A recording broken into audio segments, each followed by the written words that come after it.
Un homme vient juste d'ouvrir la porte. Soudain, une flèche se fiche dans la porte. Le papier sur la flèche lui dit qu'en lançant les jouets dans le panier vers le ciel, il pourra rembourser toute sa dette hypothécaire. Face à cette proposition tentante, l'homme ne peut résister. Sans hésiter, il lance les jouets vers le ciel. Pendant ce temps, un chauffeur de camion monte dans son véhicule. Il découvre un papier dans lequel il est écrit que, après avoir entendu le bruit des jouets, il doit conduire jusqu'à un endroit spécifique pour qu'on lui remplace son camion par une Rolls-Royce. L'homme, incrédule, jette le papier par la fenêtre. Mais quand il prend ses clés, une somme de 10 000 en dépôt tombe. Au même moment, il entend le bruit des jouets. Il se précipite alors vers le lieu indiqué. À peine la voiture s'est-elle arrêtée qu'un homme avec une cicatrice entre dans le véhicule, prend une invitation et lui ordonne de rester en place. Il entre ensuite dans une bijouterie, remet l'invitation au propriétaire, lui demandant de mettre tous les bijoux dans un sac. Sinon l'homme en costume activera un ballon pour tout faire exploser. L'homme en costume reçoit la mission et fixe le propriétaire avec colère. Le propriétaire, paniqué, court dans l'entrepôt, rassemble tous les bijoux et les remet à 3 livreurs récemment arrivés. Leurs instructions sont de placer le sac dans une voiture qui attend et de dire au chauffeur de camion de revenir sur ses pas. Lorsque le camion retourne à son point de départ, un homme aux lunettes de soleil récupère le sac,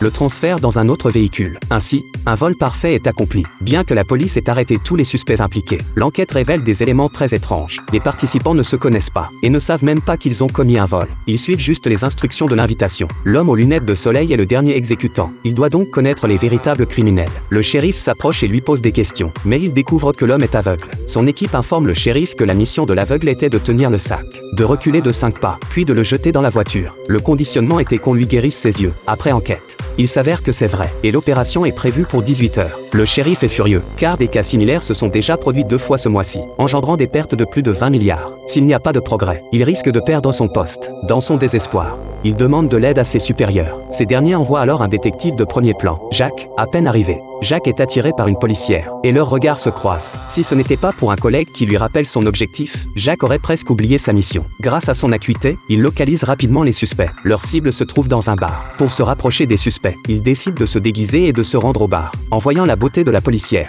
Jacques ne peut s'empêcher de la convier à une danse chaude. Mais en se concentrant sur cette danse, il oublie la mission. Les suspects sont déjà partis. De retour au commissariat, le shérif le réprimande sévèrement. Mais un détective de haut niveau ne manque jamais de contact. Il finit par localiser la cible des suspects.